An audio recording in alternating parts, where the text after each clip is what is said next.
नमस्कार। प्रभा साक्षी news network के खास कार्यक्रम पूर्वोत्तर लोक में आप सभी का स्वागत है। इस सप्ताह भूटान नरेश भारत की यात्रा पर पहले असम पहुंचे, जहां उनका गर्मजोशी से स्वागत किया गया। इसके अलावा मिजोरम में चुनाव प्रचार जोरों पर चल रहा है और विभिन्न पार्टियां सत्ता के लिए प्रबल दावेदारी कर रही हैं, तो वहीं दूसरी ओर मणिपुर में रह रहकर हालात अब भी तनावपूर्ण होने की खबरें आती रहती हैं। इसके अलावा पूर्वोत्तर भारत से इस सप्ताह और भी कई बड़ी खबरें रहीं। आइए सब पर डालते हैं एक नज़र। सबसे पहले बात करते हैं असम की। असम से आए समाचारों की बात करें तो आपको बता दें कि भूटान नरेश जिग्मे खेसर नामग्याल वांगचुक असम की अपनी पहली 3 दिवसीय यात्रा पर शुक्रवार को गुवाहाटी पहुंचे। पड़ोसी हिमालयी देश के 43 वर्षीय राजा का राज्य के मुख्यमंत्री हिमंत बिस्वा शर्मा, उनके कैबिनेट सहयोगियों और राज्य सरकार के वरिष्ठ अधिकारियों ने लोकप्रिय गोपीनाथ अंतर्राष्ट्रीय हवाई अड्डे पर स्वागत किया। वांगचुक को असम का पारंपरिक गमछा भेंट किया गया और उन्होंने मुख्यमंत्री और उनके कैबिनेट सहयोगियों का हाथ जोड़कर अभिवादन किया। भूटान नरेश ने शहर में नीलाचल पहाड़ियों पर स्थित प्रसिद्ध कामाख्या मंदिर में दर्शन और पूजन किया और दोपहर में गुवाहाटी में भूटानी प्रवासियों से मुलाकात भी की। मुख्यमंत्री शर्मा शाम को भूटान नरेश के साथ बैठक करेंगे। राज्यपाल गुलाब चंद कटारिया उनके सम्मान में एक सांस्कृतिक कार्यक्रम और रात्रि भोज का आयोजन करेंगे। भूटान नरेश और उनका दल शनिवार को एक सींग वाले गैंडे के लिए प्रसिद्ध काजीरंगा राष्ट्रीय उद्यान जाएंगे। वांगचुक रविवार को जोरहाट से नई दिल्ली रवाना होंगे। इसके अलावा केंद्रीय सड़क परिवहन मंत्री नितिन गडकरी ने कहा है कि पिछले 10 साल में करीब 3 लाख करोड़ रुपए की राष्ट्रीय राजमार्ग परियोजनाओं को मंजूरी दी गई है, जिससे क्षेत्र में राष्ट्रीय राजमार्गों का 45% यानी लंबाई के मामले में विस्तार हुआ है।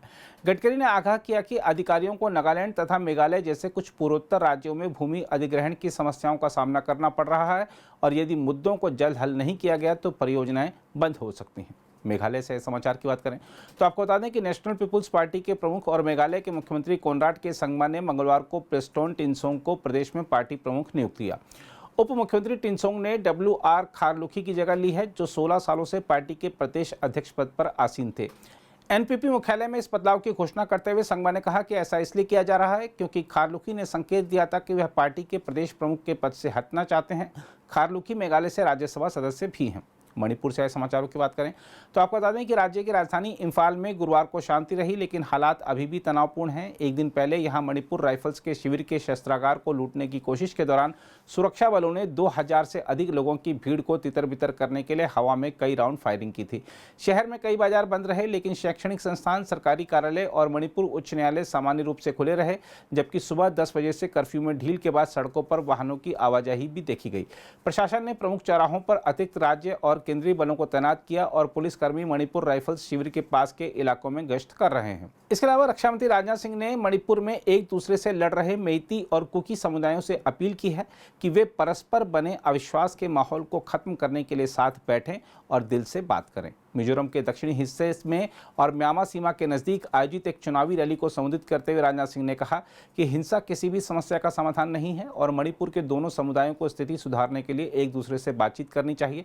उन्होंने कहा, पिछले 9 वर्षों में पूर्वोत्तर शांतिपूर्ण रहा है, सभी राज्यों में उग्रवाद समाप्त हो गया था। हालांकि हमने इस मणिपुर में हिंसा की दुर्भाग्यपूर्ण घटनाएं देखी जो हमारे लिए पीड़ादायक है। राजनाथ सिंह ने कहा, हिंसा किसी भी समस्या का समाधान नहीं है, हमें जो चाहिए वह है दिल से दिल की बातचीत।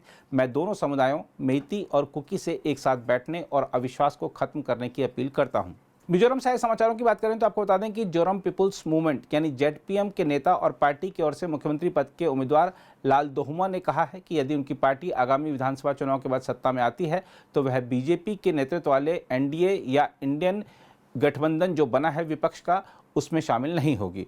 लाल दोहुमा ने कहा कि उनकी पार्टी केंद्र के नियंत्रण से मुक्त एक स्वतंत्र क्षेत्रीय दल के तौर पर अपनी पहचान बरकरार रखेगी। इसके अलावा मिजोरम विधानसभा में सिर्फ एक विधायक वाली BJP ने कहा है कि उसे उम्मीद है कि वह पूर्वोत्तर राज्य में अपने दम पर ही अगली सरकार बना लेगी। अगर बहुमत नहीं आता है तो BJP सत्तारूढ़ मिजो नेशनल फ्रंट यानी MNF या फिर मुख्य विपक्षी दल ZPM से भी गठबंधन के लिए तैयार है। जिसे अधिक सीटें मिलेंगी उसे प्राथमिकता दी जाएगी। MNF पहले से ही NDA का हिस्सा है। BJP 7 नवंबर को होने वाले 40 सदस्यीय मिजोरम विधानसभा चुनाव में 23 सीटों पर चुनाव लड़ रही है। 2018 में हुए पिछले चुनाव में पार्टी ने 39 सीटों पर चुनाव लड़ा था, लेकिन एक ही सीट पर जीत हासिल कर राज्य विधानसभा में उसका पहली बार खाता खुला था। इसके अलावा कांग्रेस संसदीय दल की प्रमुख सोनिया गांधी ने एक वीडियो संदेश के माध्यम से मिजोरम की जनता से विधानसभा चुनाव में उनकी पार्टी के पक्ष में मतदान करने की अपील की है और आरोप लगाया है कि प्रदेश की 2 पार्टी मिजो नेशनल फ्रंट और जोराम पीपुल्स मूवमेंट राज्य में BJP के लिए प्रवेश द्वार की तरह हैं। उन्होंने बीजेपी और आरएसएस पर देश में एक रूपता थोपने का प्रयास करने का भी आरोप लगाया और कहा कि इससे लोकतंत्र के लिए खतरा पैदा हुआ है। त्रिपुरा से समाचारों की बात करें तो आपको बता दें कि राज्य के अगरतला में स्थित महाराजा वीर विक्रम हवाई अड्डे पर भारत में कथित रूप से गैरकानूनी तरीके से प्रवेश करने के लिए बांग्लादेश के 6 नागरिकों को गिरफ्तार किया गया है।